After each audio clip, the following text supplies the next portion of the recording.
Wonderful. Hello. Hi. Welcome, everybody who has been waiting. Hello. Happy Saturday. Well, it's Saturday. It's another week of The Mandalorian, which is great. And Jim and I are joined by such an amazing woman, such an amazing person. I got to meet her personally back in October. And it's lovely Cass. Hello. Hi, Cass. Hi, Jim. Do you guys know each other? Weirdly, yes. Weirdly, we're separated by that wall. For those that don't know, Cass is Jim's girlfriend. Lovey bubbies. Love them. Mom and Dad. Whatever you want to call us. But yeah, so we're here at another episode of The Mandalorian. Actually, Cass is our guest here. So Cass, number one, are you a big Mandalorian fan? Yes. Like from season 1 to? From the beginning. Awesome. So how have you been feeling about season 3 now that it's back? I'm really enjoying it. And I particularly like this episode. Sorry, were you going to say something? No, you go ahead. No. I think I preferred this episode to last week. I just think The Mandalorian's been consistently good all the way through. Yep. Except mine was really dark. I don't know if anyone else had this issue.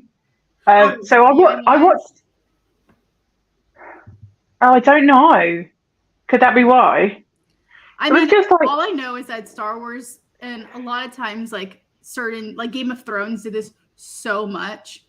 They wouldn't use a lot of brightness. And Jim, I mean, working in post-production, know that it's coloring in post-production editing. It's just really dark sometimes. Yeah, but the weird thing is, so Cass said to me, because she watched it before me because I had to work late, and she gets to watch it when she's awake, and I'm like, brilliant. As she should. And she's like, yeah, fair. And she's like, you might need to turn the brightness of your TV up because I couldn't see anything. And so I got home and I watched it and I was like, this is fine. This is absolutely fine. I can see everything. It's all good. And so we rewatched it today here at Mom. And you said that you could see way more here. Oh my God. Yeah, I can see so much more. Everything down in the mines and all the creatures, I couldn't see any of it when I watched it at home. And I saw other people saying about it as well, but not others. Yeah. So I don't know what that was all about, but luckily I got to watch it again today and see everything properly. I mean, to be fair, that's kind of why I rewatched The Rise of Skywalker so many times, because when I was watching it in theaters, I had such a big problem with the coloring and the brightness of the movie. It was so dark. So a lot of the stuff that happened with Palpatine, with Kylo at the beginning, I was just like, excuse me. And so when I finally watched on my TV, because I got the DVD, I was literally, and this is probably bad for my eyes, but I was literally right up to the screen because I wanted to see everything, because I just missed so much. So I definitely know I just that think feeling. Sometimes in the way that it's streamed, if a TV isn't set up,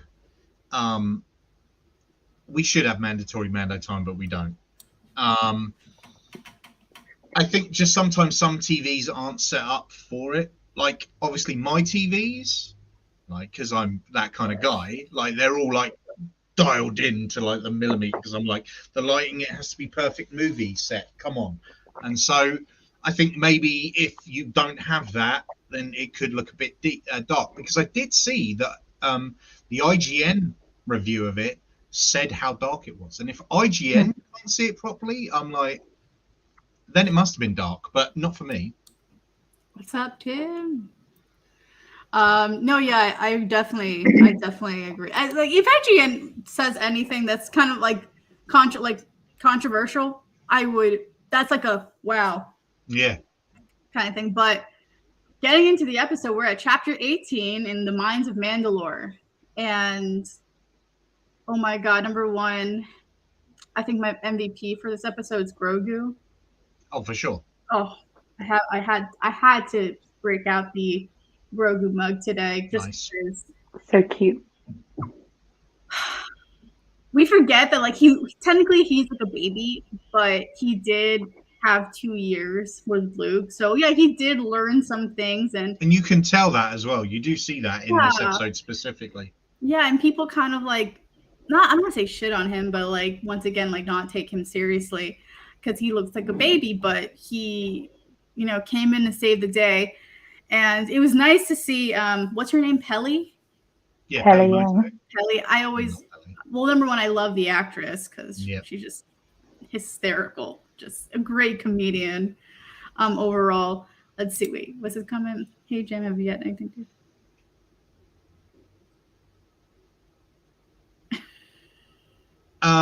Actually, I was the one who went through all the scratch and dent stuff and put everything on the website. So I'll take that. Yes. But basically, we come. Where are we? Like at the beginning of the episode, we're on Tatooine. We start off on Tatooine, right? Because that's when Start we on see Pelly. Tatooine. Yeah, on Boonta Eve. Mm-hmm. And then we're seeing races there, which I found very interesting. Yeah, was it a race though, or was it just people driving around because It they were just, celebrating? I think they were just celebrating, but it looked like the races went to the streets. Yeah. And it just kind of like, I think it's once again, it's just a pod race. Anything goes. Like if you. Do you know what? I wouldn't mind them actually, like if they did it, maybe if we ever did get a season 2 of Book of Boba, if they revisited the pod races, like what they are now compared to what they were like in Phantom Menace, that would be quite interesting. Yeah. Hmm. No, the Phantom Menace. I like Phantom Menace's pod race. I just think it's too long. Oh my God, I remember watching as a child. I kept nudging to my dad. I'm like, I want one. And he's like, no. Because can you that shit doesn't exist. And then lo and behold, it became an arcade game. And I was just like, and I was like, yes. As well. Because you sat actually in the pod, didn't you? Yes, and then you were able to maneuver it. Yeah. Like, oh, it was great. But that's also when I realized, I'm like, oh, this is harder than it looks. Yeah, for sure. But yeah. Nat, have you What, my dear? have you tried the pod racing on the Lego game yet? I have not. So with getting my So lovely hard. child right over here, I went ahead and got the EA, like I think Ultra Pass or whatever it is, or whatever pass I like, premium pass. But it has all the old Star Wars games dating back to the original pod racing game that came out in 1999. So I would play. For a moment, I was playing it, and the graphics were so like outdated. Oh, they're dog shit. Dog shit, complete dog Still shit. a great game, like. But it was game. It's a great game. Like it definitely got me in. I have not gotten so with Lego Star Wars. Jim would be so proud of me. I kind of like deserted. I kind of deserted the prequel and the original trilogy, and I just went straight to the sequels because I'm like, I've made it pretty far. I'm like, I think with The Force Awakens, I'm now like 75% done. Nice. But now that means I have to revisit the other ones, and yeah. The pod race in the Phantom Menace in that is so hard. So hard. Don't tell me that. I'm so stuck. It's probably the hardest level in the I'm entire still game. struggling. I'm still struggling how to do the thing to make a square. I told you need a controller. I know, and I will get it after Celebration. I've spent so much money. It's so bad. But yeah, so we're on Tatooine celebrating a holiday. We see Pelly, and I love it when she breaks out her Jawanese. Right? Because I'm just like, oh yeah, I forgot you dated a Jawa. So weird. That's something I don't think I've ever would have expected to be like made known in the Star Wars. You're like, yeah, humans dating Jawas. Yeah, for sure. Total things. Weird as hell. But yeah, so all of a sudden, we will see our beloved Naboo cruiser coming down. I thought that he was coming in for straight up repairs because I'm just like, oh yeah, there's like some panels missing, but I don't know that's how he got it originally. That's how it was built with parts of the Okay. If you get the Lego set, part of the thingy is you can see it, all the bits part. Oh wow. Oh my god, that'd be nice. So yeah, so we're basically with Pelly, and she's just like, which is what? Are you surprised at the response that Pelly was giving to Mando about IG-11, about the status of his body?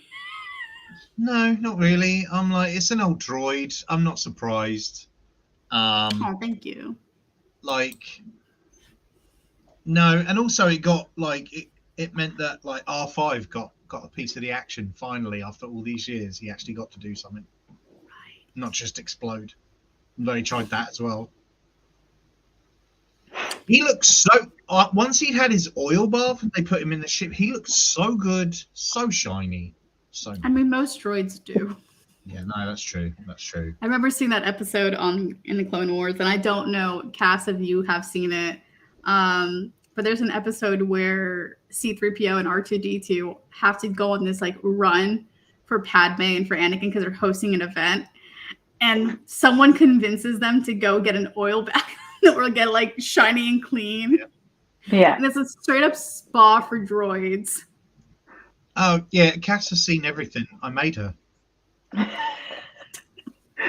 True. Yeah, it's true. Except Bad Batch. Yeah, that's the one where I was like, if you don't want to watch it, you don't have to. Well, I watched halfway, all the way to halfway in the first season. I was like, no, this is rubbish. I think you're good. I think if you at least got past the first episode of the first season, you're good because then it's like not much afterwards. Second season, Ebbs and flows.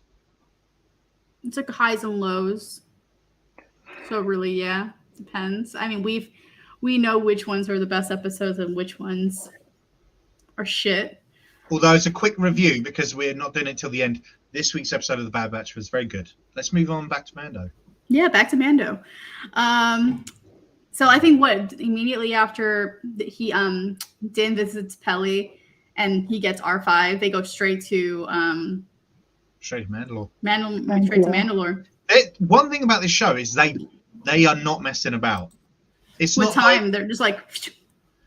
it's like other shows. It would be like, well, we're going to Mandalore, and it'll be 4 episodes before they get there. Whereas he's like, no, I'm going to Mandalore, and then he's there, and you're like, this is what I want. You make a decision, you go through with it, and it was really nice to see Mandalore in live action. Oh, it's straight up. Even though it's obviously the ruins of it. Yeah.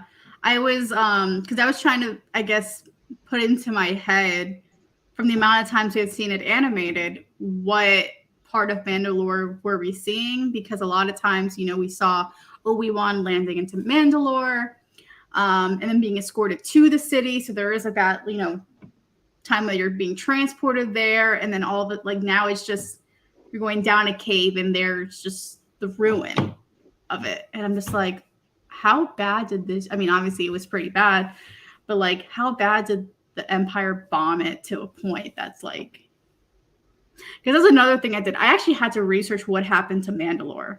Because like I knew the Siege of Mandalore, obviously, because we saw it on Clone Wars. Yep. I didn't really like understand, and I think I didn't pay attention when season 1 and 2 of Mandalorian were happening. I like when they discussed this, but I don't really remember the actual war that devastated Mandalore because I'd never seen it. So I looked it up on the Wikipedia. Is it the Night of 1,000 Tears? Is it that one? Yeah, it's basically that's when like the Empire came back and literally decimated it, decimated the entire planet, and it forced basically Mandalorians to flee the planet. Like, and then of course the rumors of that the planet was cursed, that you couldn't breathe on the planet because of what the Empire had done, so everyone just stayed away. And of course, they land on Mandalore. And the first thing Mando goes and says, like, check to make sure this place is viable. Can you do that, R5? And he's like, no. It's like, just go. Don't be a baby. Don't be a baby. And then Grogu's just like looking at the little thing. He goes like, where did he go? And then Din's like, he's still there in the little monitor. And then all of a sudden gone. And I'm just like, of course. This is how it goes. This is how it goes. But yeah, I think R5 is a funny droid. And it really makes me miss R2 with this type of like sarcasm and like antics and shit. But at least I feel like you always have to have that funny droid in Star Wars for it to like give it shit. That's why Chopper's the best. And I'm so looking forward to seeing Chopper in the Ahsoka show. We may see Chopper live action in Star Wars Celebration. They might be bringing him. Oh yeah, no, that's true. Did you think about it? Yeah. No, I didn't. Because they've got the panel. Yes. The panel. Oh. It's rated. The ones I want to attend. Well, now there's more, so I may have to revisit this list. But yeah, so that we might be seeing Chopper live action, like in person. I mean, we're gonna definitely see Chopper because there's always that part of Celebration that it'll probably be a room just full of like custom built droids. Yeah. I guarantee you'll see a Chopper roaming around. Because I remember seeing BB-8 roaming around like when I went to Celebration, and I'm just like, this is sick. And it was like fully functioning rolling, and this wasn't like Star Wars. Like Disney didn't do this. Like someone had built it. And I was like, you have another person agreeing. Chopper is the best droid, hands down. Chopper's the best droid. I mean, R2 obviously gets his place because he's a legend. Out of all the droids, Chopper's the best. Chopper and his mate, the miserable Alan Rickman droid from Rebels, they're the best. Yeah. And to see them come back is I'm so excited. Anyway, back to Mandalorian. Back to Mandalorian. So yeah, so we get back to I will say this, K2SO was a funny ass droid. Oh my god, whenever we get second season of Andor, yeah, I will be looking forward to seeing K2SO. I love Alan Tudyk, so I'm excited. But yeah, so now obviously R5 gets lost on the scanner, and Mando's like, shit, now I have to go back out there. Because he wanted to avoid doing this, but he goes like, oh fine, I'll pressurize my thing. And he checks, he finally goes down to the mines and sees the ruins. And I think that's like, at least for me, was like when it hit, we're just like, wow. Yeah. Like, this is... Especially that part of the ruins is actually what we've seen quite a lot of in the Clone Wars. Because it's kind of like the entrance point that they would always walk down, that you'd always see like Satine and Kenobi walk down, and that's it. And it's just gone. And you're like, that's... Well, I mean, she says it later in the episode, but when Bo-Katan's like, my family, was like, this was our territory. I'm like, we've seen this so many times, and now it's just nothing. Nah. But yeah, so like, then we see these little weird creatures coming out of the rocks, trying to like up Mando, and he finally takes out the freaking Darksaber and uses it. He's not good though, is he? No, he's so bad. So bad. I mean, he got. Yeah, he needs some work. He needs some work with it. For sure. He needs to go back and visit Luke and say, what am I doing? I was literally about to say he needs to have a lesson with Luke on how to wield a saber. Just, maybe one or two. Mm-hmm. But yeah, so like basically he like knocks these guys out. He needs Bo-Katan to teach her too, because she definitely knows how to wield it. Oh, for sure. And finally we see R5 again. I really miss R2 now. So we see R5. R5's like, the planet's good. Yeah. After this entire time. But so like Grogu comes out, he goes in his little pod, Mhm. his little ball. That ball saves him so many times. Right? Like From day one. from day one, that ball saves him. And so they go down to the bottom of the ruins. And I think Mando's just taking it in what he's seeing. He's just like, wow, like this used to be all of Mandalore. Not all of it, but like a very important part of Mandalore, and it just gone. Grogu's kind of confused. Yeah. I mean, Grogu was alive when the Night of 1,000 Tears happens, but he obviously is not aware that this happened. Yeah. Another thing about this is, again, they didn't mess about. Like in another show, we would have seen them having to try and traverse down to the bottom of Mandalore and get into some kind of crazy scrapes on the way. Now they just pitched off the edge. It's just walked off the edge. 1, 2. Down. Yeah. And I mean, I'm like, no messing about. Let's get down to the bottom. Let's get this going. as like a Mandalorian should. Like you have a jetpack for a reason. Mm-hmm. The hell are you walking for?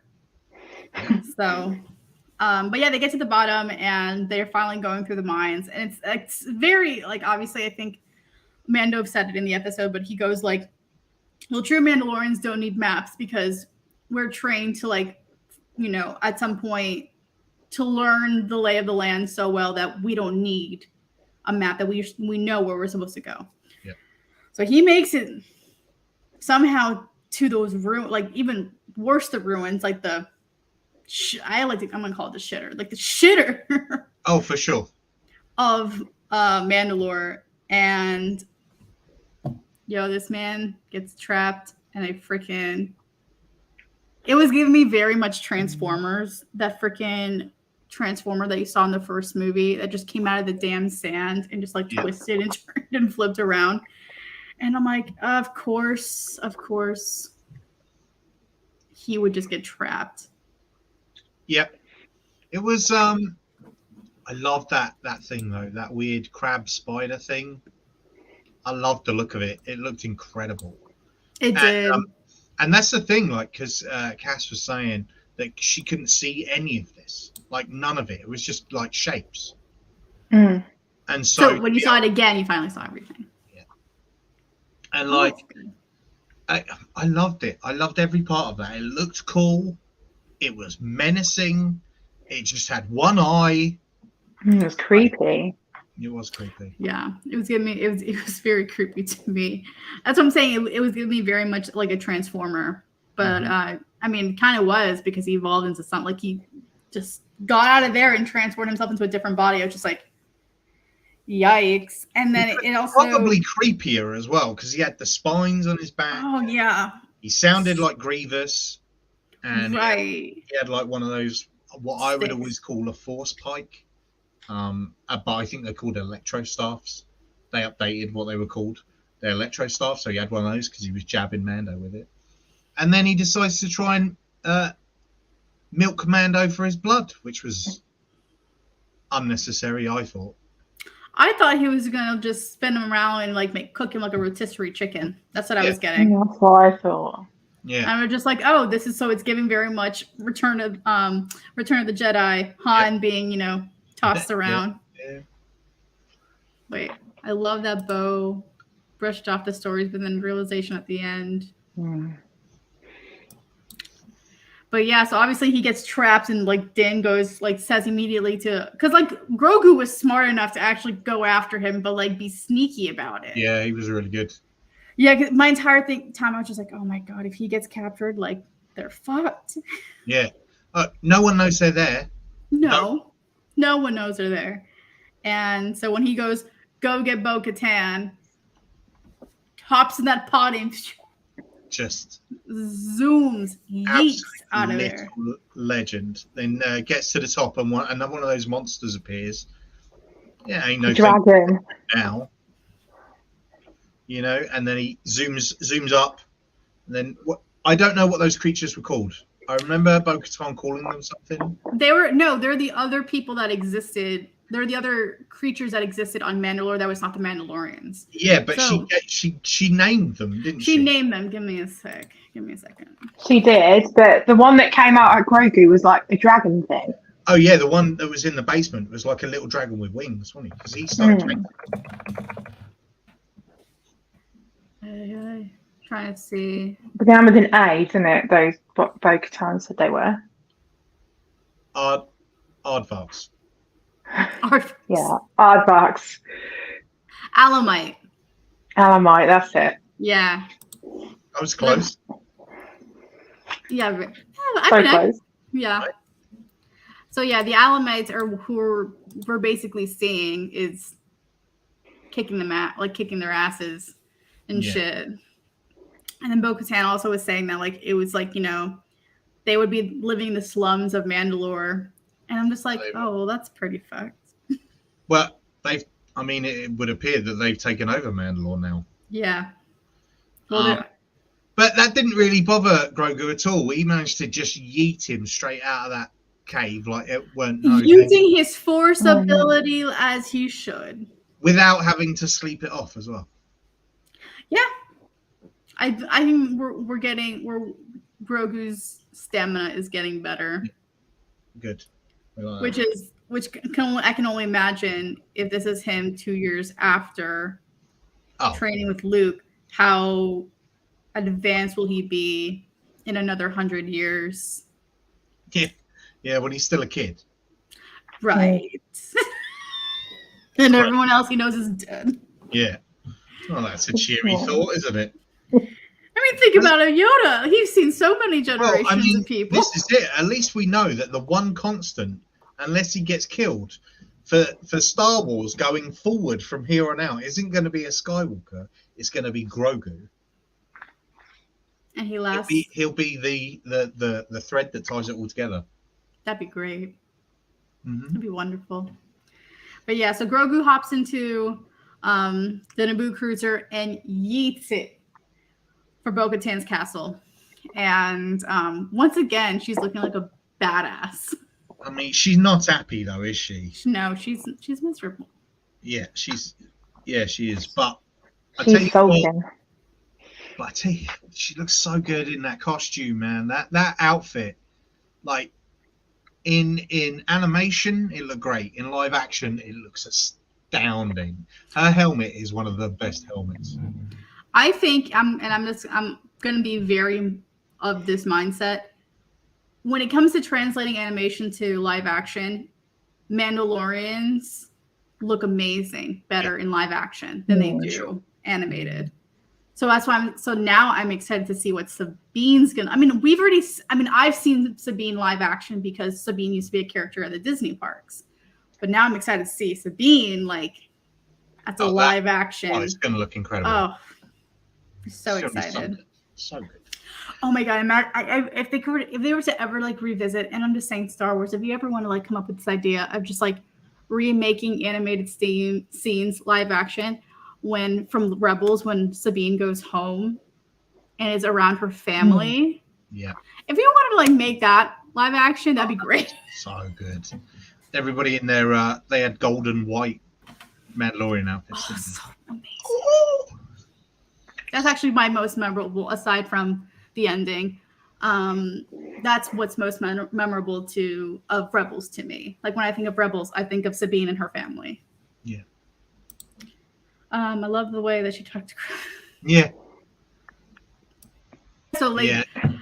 So basically, she sees the Naboo cruiser, thinking it's Mando, and she goes, "Oh, I'm about to fuck him up." At this point, I'm now getting the dark saber. This is it. I'm done. I'm tired of this shit. And she waits to see him open the door, open the cockpit, and basically tell him off. Then all of a sudden, beep. Yeah, as little as It's Grogu. Grogu comes out, and dude, she melts. I mean, who doesn't? 100%. She's just where is he? Let's go save him. Mm-hmm.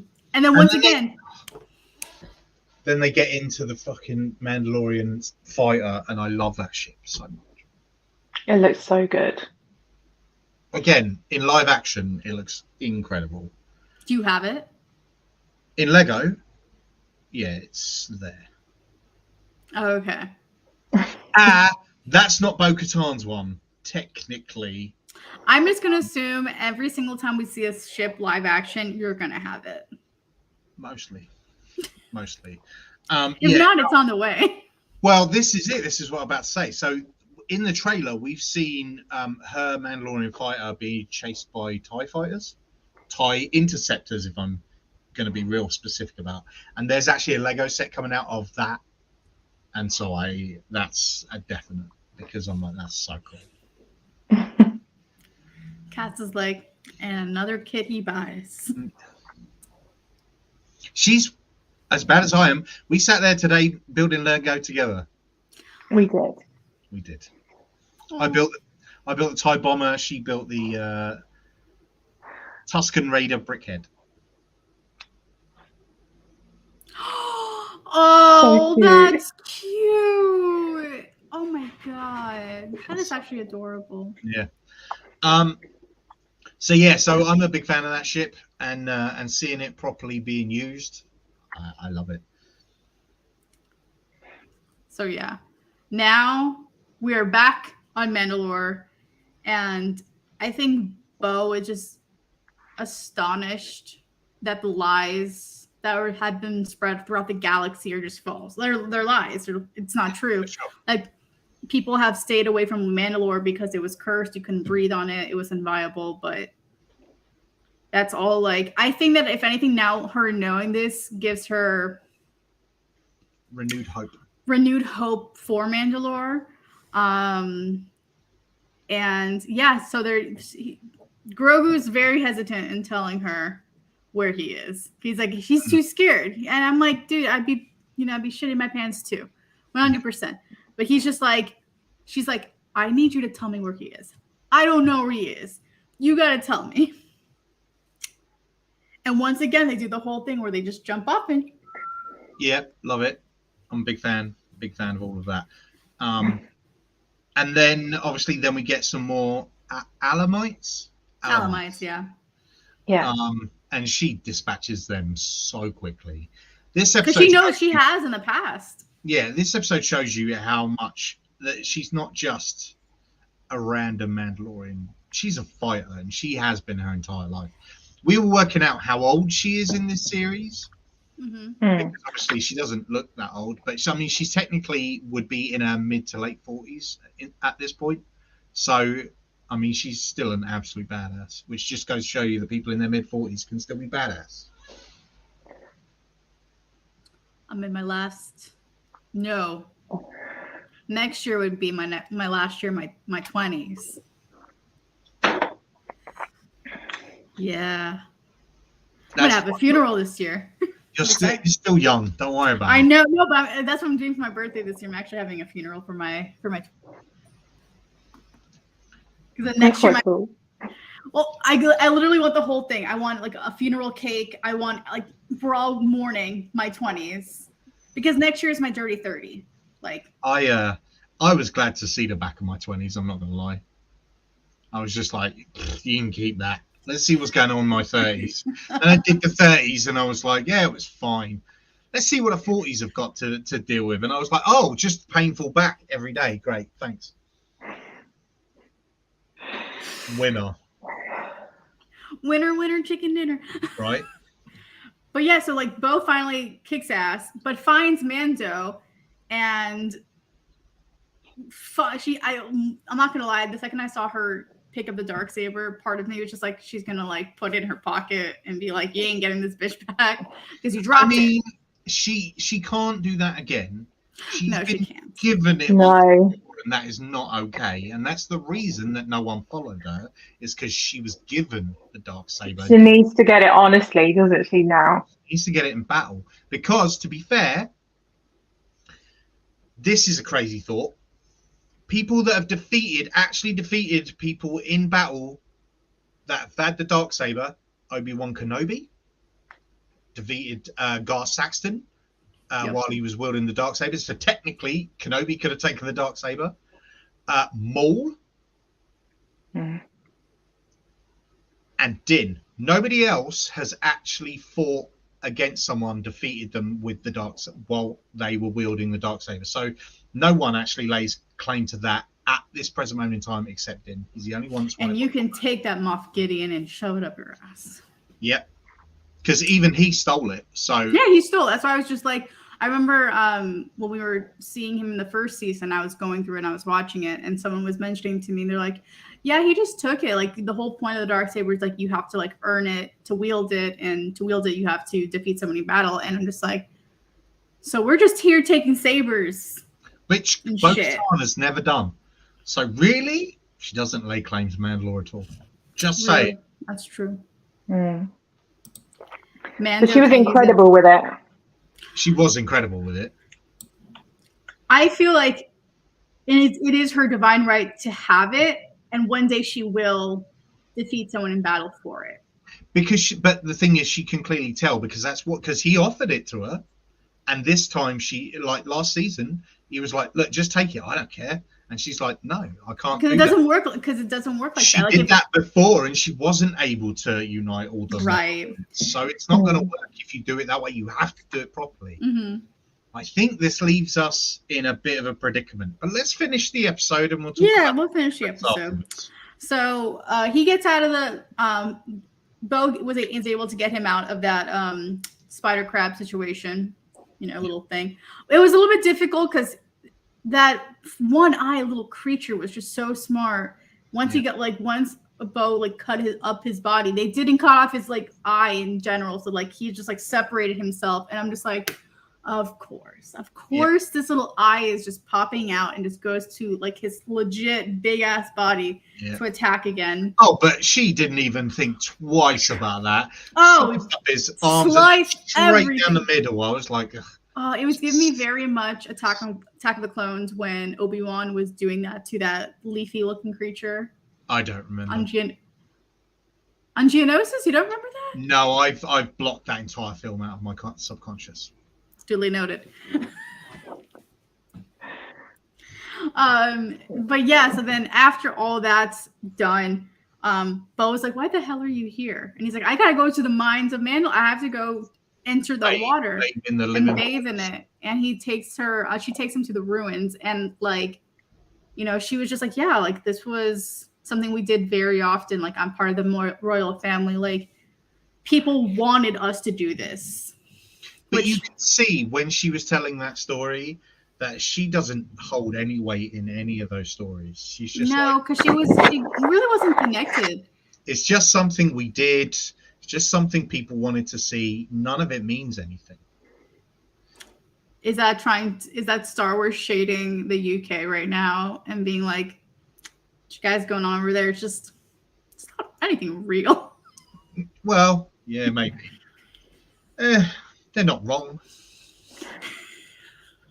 Don't get us started in that. I know. I get to see it in person. Yeah, whoopee fucking do.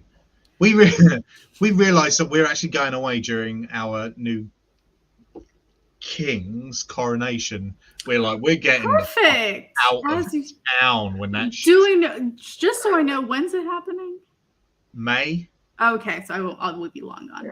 Yeah. Great. But yeah, so basically anyone else already knew that he was going to be taken down by a creature the second he stepped into the water, because the second Bo-Katan was just like, yeah, and there's a story about the reason how we got our our sign, our sigil, is based off the mythological creature that exists here. And I'm like, sis, I felt like you said that knowing something was gonna happen.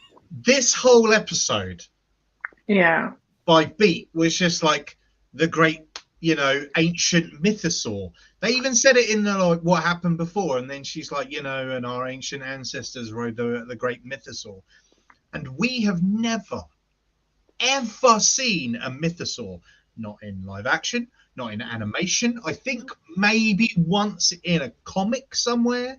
But we have only ever seen the sigil. We've only ever seen that symbol. And that symbol I've been wanting as a tattoo for so very, very long.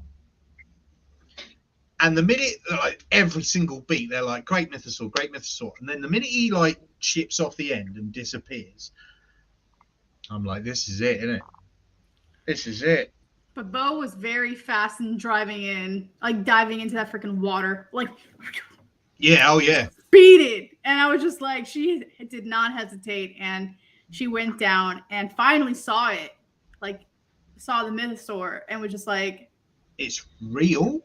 It's not a myth. And it's been here the whole time. Yeah.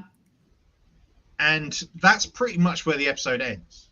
Pretty much, yeah. It was this, or at least, because in what we've seen in Star Wars in past is the good shit takes a couple of other episodes, an episode to get to. This one was very straight to the point. Oh yeah, and I loved it. And if Mando continues this way, that'd be great. Yeah. Of course, you might get some filler episodes. It's kind of like when Obi-Wan came out last year, and everyone was just like, "Are we gonna get a filler episode because there's only 6?" And it was just like, no, they were pretty much bangers all the way. Yeah. Versus Book of Boba, we had fillers here and there to tie to the next episode. And then, of course, with Bad Batch, it's just filler. Oh, it's all filler. But the thing is, I've never felt like any of the episodes of Mando have ever been filler. Even if they haven't been like something specific, they've always been building. Everything about Mando. Well, that was all season 1. The overarching story. And the overarching story of the first one was Grogu. The overarching story of the second one was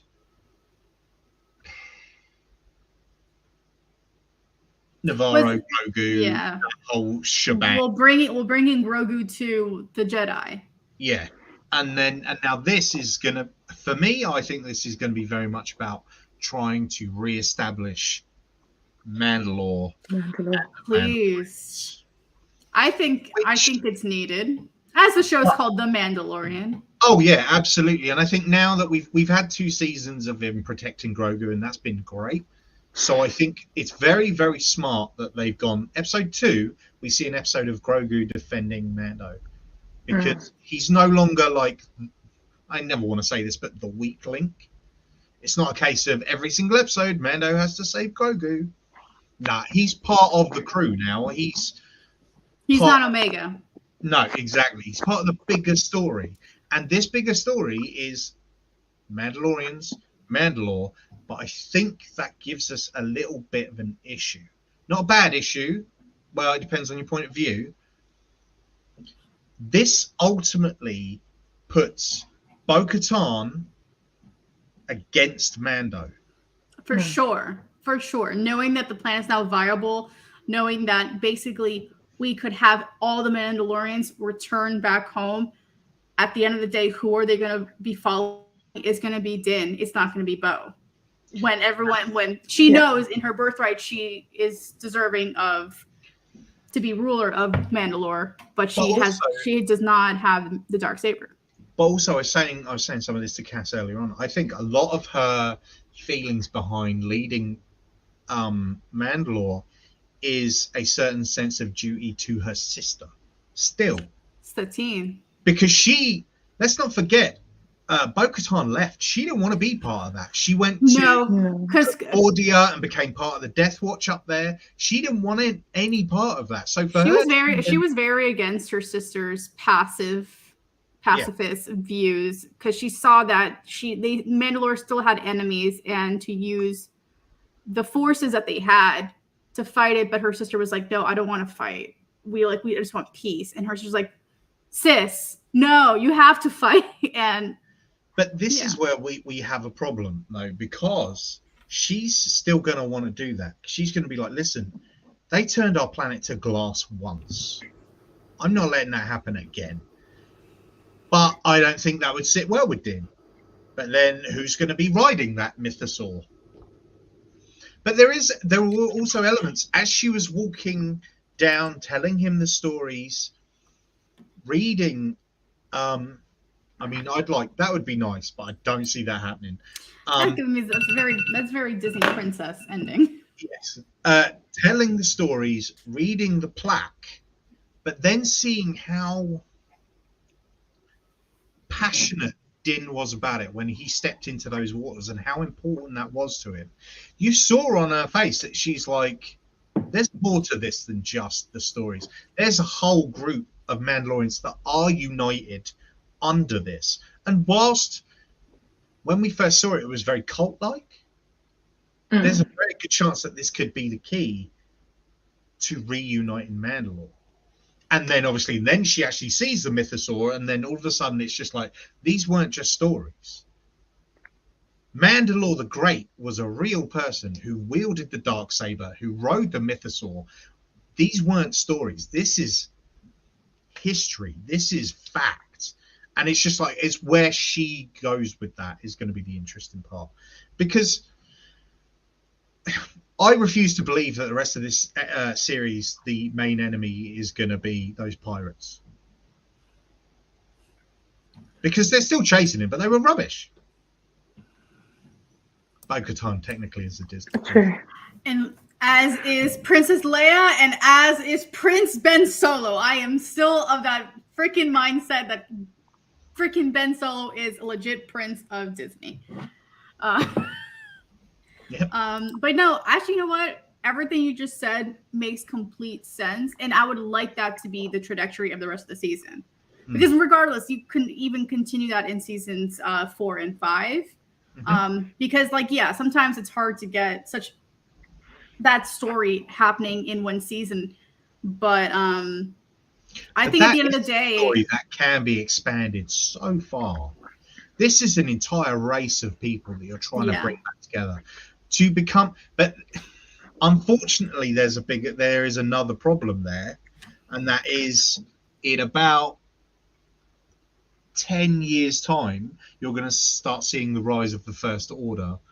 And I don't know about you, but I didn't see any Mandalorians during the sequel trilogy.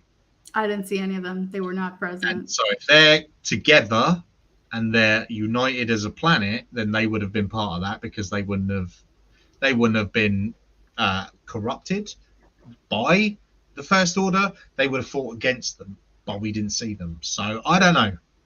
I'm not sure how you navigate that water, but the only navigation I'm seeing is that they got united, one against the First Order, and although we did see the New Republic get blown up by that first testing of the Death Star.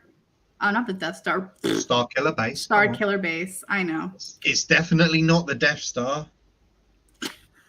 You know, I'm actually I saw it. I've seen it at 2 celebrations already. There's always this big balloon Death Star that's in like one of the entry. I really hope I can see it again.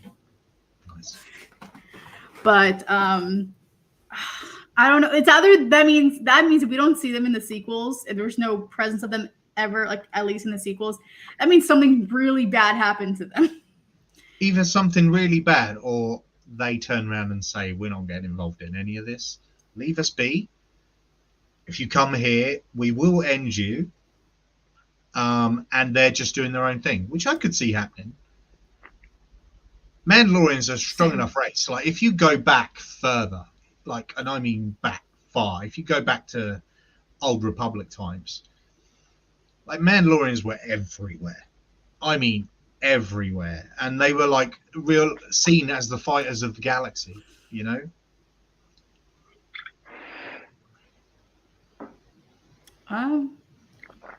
Very possibly. Do you know what? I mean, there's so many ships in that. I would be surprised if there's an overwhelming amount of ships in that scene alone. Gauntlets in there, but I mean, not necessarily piloted by Mandalorians. True. Ex-Mandalorians. You never know. Well, that's episode 2 of season 3, but it's named chapter 18. I kind of like how God, their numbering's as bad as yours now. Oh, I see you got it right this week, though. Well done. I did. Thank you very much. Thank you for noticing. I got it right. It's 10, episode 10. Yep. But made sure I counted right. I actually looked up how to do the following weeks. Episode 12. Win. It's line X. No. X line. There you go. Got you. How do you not know your Roman numerals? I mean, come on. Because to be fair, in the American school system, that's actually not a common practice, unfortunately. Cursive is actually a dead thing. They don't teach that in American school anymore. So like my generation, like basically like I think those up until like I was like basically when I was in like 5th, 6th grade. No lies.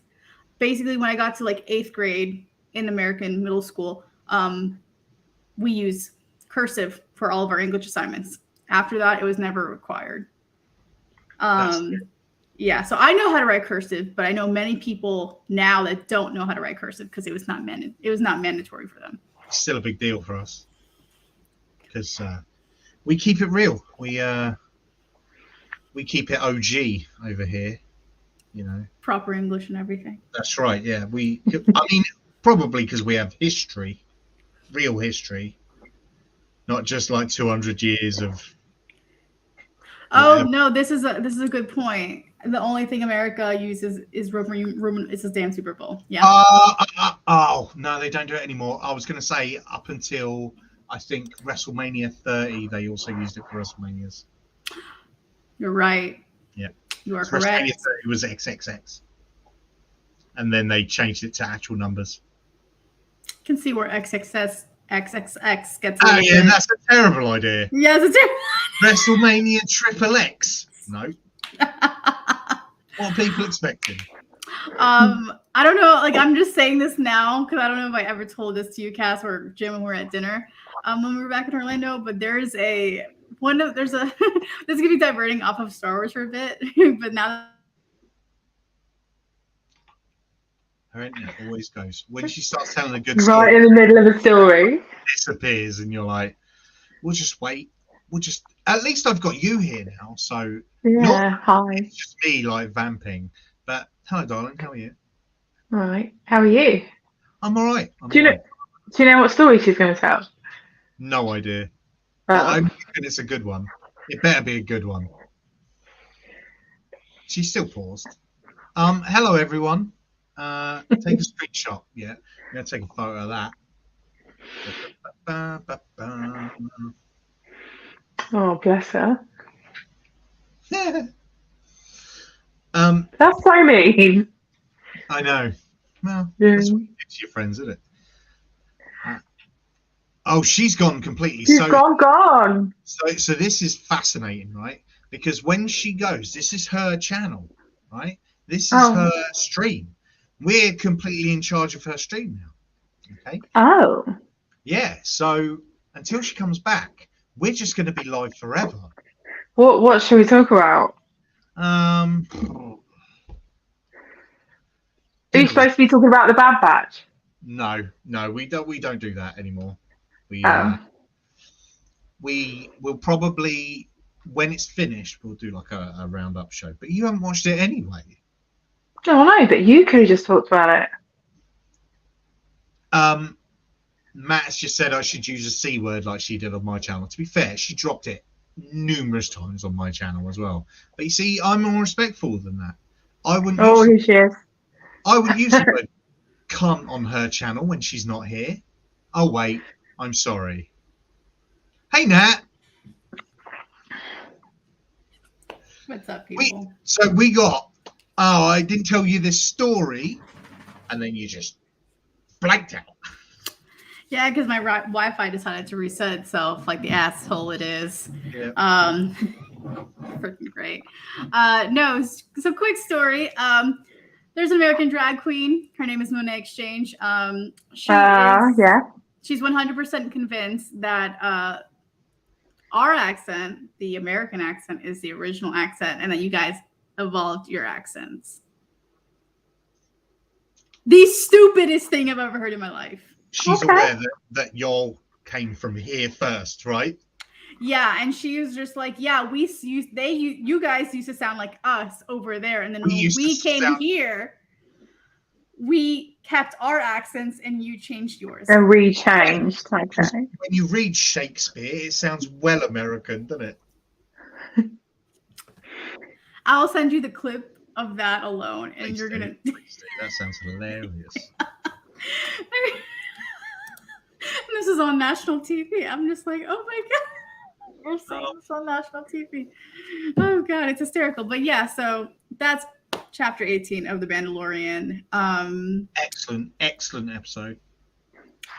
I would ask, what do you think is going to happen next episode? But seeing where we've been brought up to, I think we know what's going to happen next episode.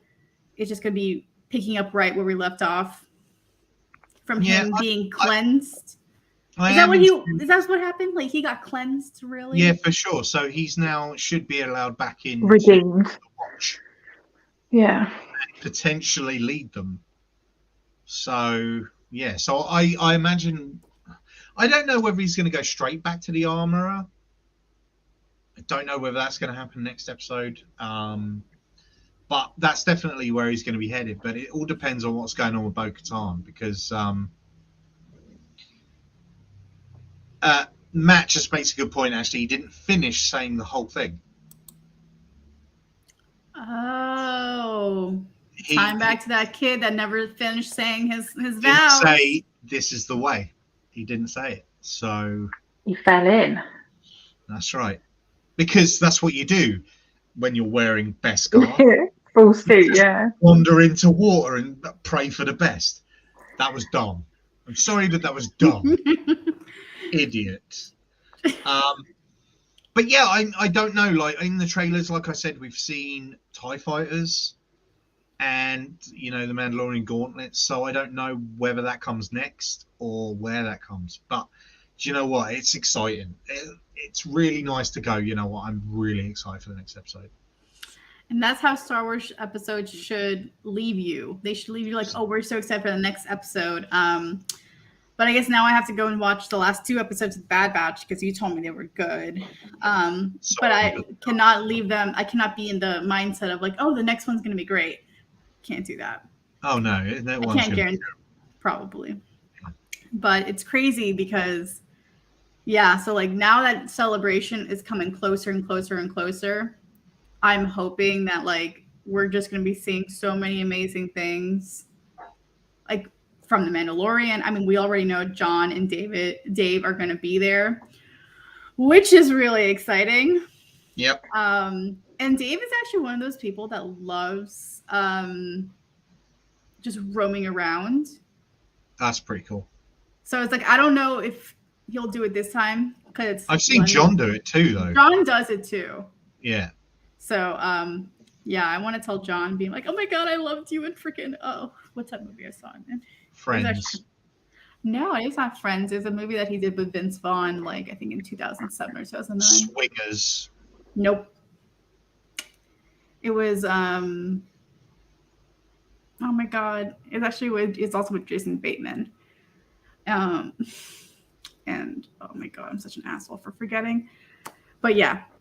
So I don't know. I finally did you see the artwork they did for the armor? Like that just came out. They officially like announced her, like not announced her as a character, but she's like finally has one of her like Star Wars posted. Oh, like a character card. Post. Yeah.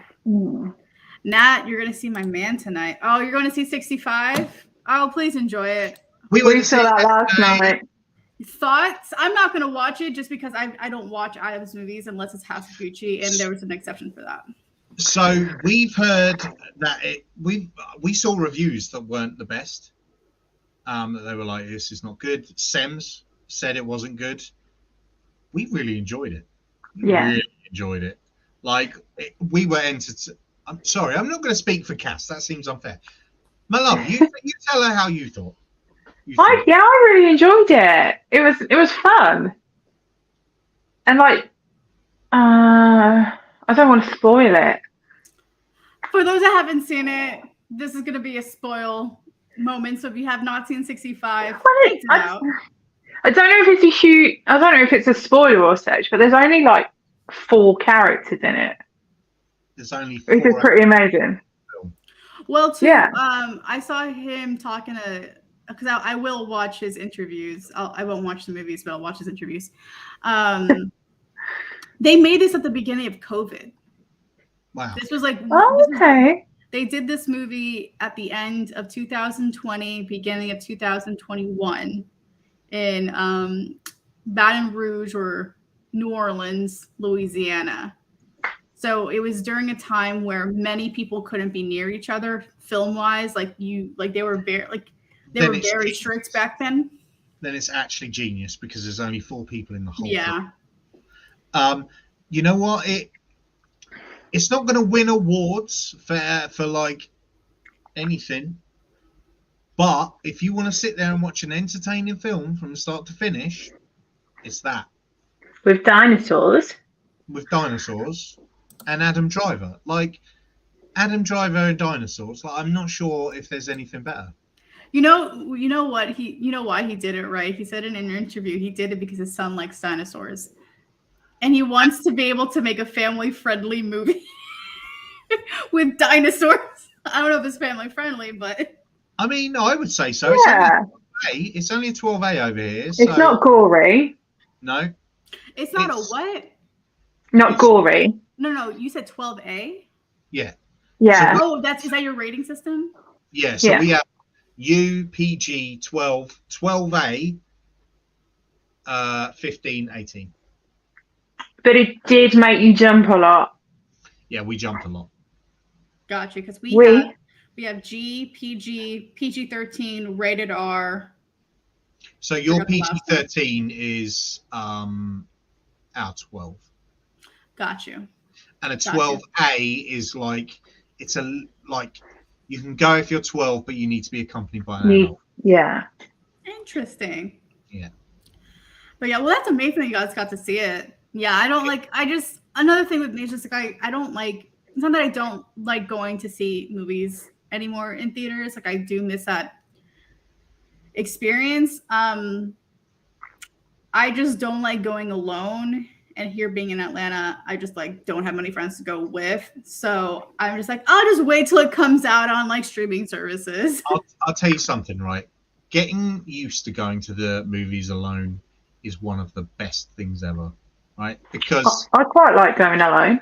You don't have to like we planned to go together because obviously Cass loves dinosaurs and Adam Driver, so like we were always going to go to that.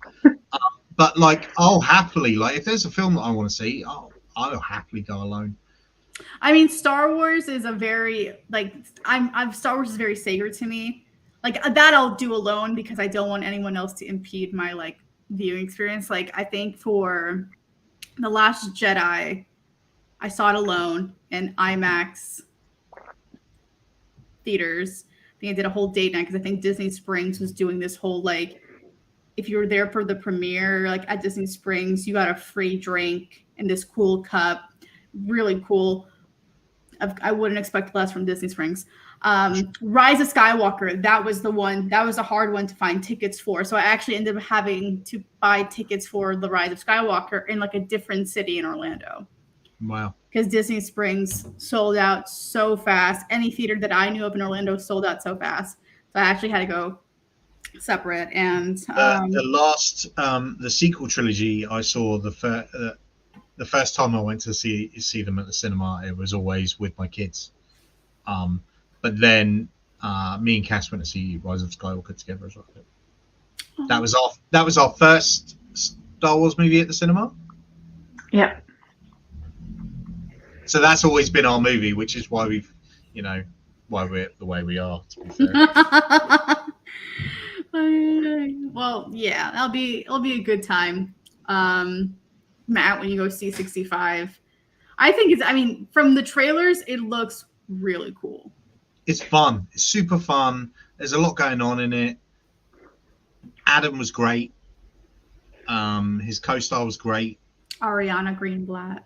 It was just good. It was just a really fun. It's the sort of like, for me, the best way I could describe it is it's a great Sunday afternoon popcorn film.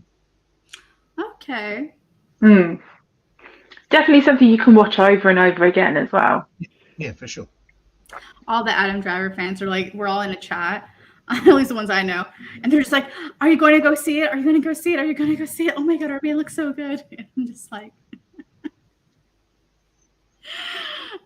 I just have anxiety watching him, like, because he has anxiety watching himself. So like now I'm like of the mindset, I'm like, well, fuck, if he's anxious to watch himself, like how does he think people like are like feel watching? Yeah, it's a weird thing. I made the exception for House of Gucci. I made the exception for House of Gucci because Lady Gaga was in it too. And Al He's so good though, and he's. You haven't seen that, have you? Well, How's it Gucci? House of Gucci. I went to see that in the cinema. It was good. It was good. It's just one that I haven't got around to. My friend loves. It's Adam not your Driver. thing, to be fair. No. That's hard because I think I now have more Adam Driver clothing pieces than I do Star Wars clothing pieces. But that's just. Hey, it's a healthy. I'm not going to say obsession. I won't tattoo him. I will not tattoo him on me. I'll say that. If I ever get a Kylo tattoo, it'll most likely be his saber or something he says. I mean, Cass has a tattoo of him on her body, so I remember I saw it. Yeah. So you know, I think it's fine. I think a Kylo Ren tattoo is totally fine.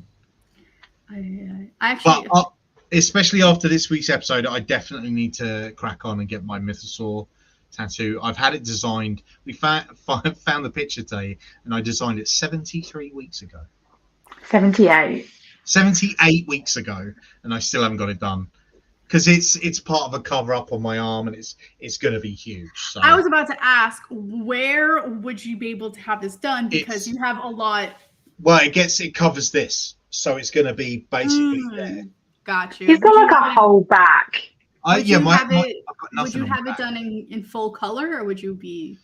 So the way it looks is it's going to be, the skull is going to be very realistic looking, but then it's going to have to help with the cover up, almost like paint lines behind it, as if someone's painted my arm in red and black. Oh wow! A realistic skull on front of it. Matt's got himself a Mythosaur tattoo. I'm already seeing the people like posting on Facebook saying like, I'm getting a tattoo at Star Wars Celebration. Yeah, and then I'm seeing the artists, and I'm just like, holy fuck, those are like legit pieces. I'm talking about like, I just want to get like a tiny little, you know. But you see, the thing is, I don't think they're going to be doing those incredible pieces. There's no way they've got enough time to do that. Those are more than a couple days. Probably a cut. I mean, yeah. Me and Cass are hardcore, so we can go through quite a lot in a day. So. Yeah, but like when you're at Star Wars Celebration, and I just feel like the last thing you're going to want to do is sit there for a whole day being tattooed. Right. So I reckon they're gonna have a lot of flash stuff. Flash, yeah. I'm fine with flash stuff because if anything, it makes me it'll get me out of my comfort zone because I've always wanted to go and just getting a flash tattoo. Because my last two pieces are pretty much like well thought. Like, I mean, it's Ahsoka and another lightsaber, but like I thought very hard about these. You see, we're at the point where we're like, we'll just get anything. But I want to be at that point. I want to be at the point where we'll be like, I'll just get anything. Oh, if there's a chance of me getting a tattoo at Star Wars Celebration, I'm 100% getting it. And I don't even really care what it is. It might be hella expensive. That's the only thing I'll probably determine if it's too expensive. Get you a little Amiga tattoo. Amiga. Fuck it. I'd do it. Oh my god! But you were raging at it. He was like, "If I get my badge for Celebration and it's Omega, I'm gonna be." Dude, because I don't have the 4-day pass. I have the 4 individual days. So you're gonna get different ones. I'm gonna get different badges. And part of me is just like, well, because my Sunday pass from my first Star Wars Celebration is Leia. Nice. My 4-day pass from Celebration 17 has Rey on it because Rey was the key art of that celebration. So I already see that they have Leia and Rey there. I'm like, so I kind of don't want Rey or Leia. I want somebody else. But I'm also very salty that Kylo is not even. I'm like, replace Kylo with Omega. Replace Kylo with Omega. Yeah, Like- Finn's on there. Ray's on there. Right. And then they have the shattered But like mask on every other one of those pictures is awesome, except for Omega. I'd be happy with any of them. Obviously, I have my favorites: Luke, Ahsoka, Chopper. Imagine if Simon gets a Mick. Oh, I'd love it. That would be the best.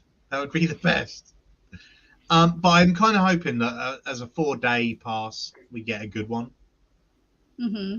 Unless they just do it totally random, and then I'm going to be fighting people to swap my pass, because I want a good one, because I'm going to want to put it in a frame and stuff. And I don't. Yeah, I'm actually trying to find mine right now. I don't. If I'm not mistaken, I think they're in my car. I think I have them in the compartment of my car, because I was checking all my like little knickknacks and stuff that I've kept from like years and years of like working at Disney and stuff. I was like, I had to have thrown it in here. I can't find it. So I'm just like, where the hell did I put it? Where'd it go? But I have to check my car. But oh my God, less than 3 weeks. It's crazy.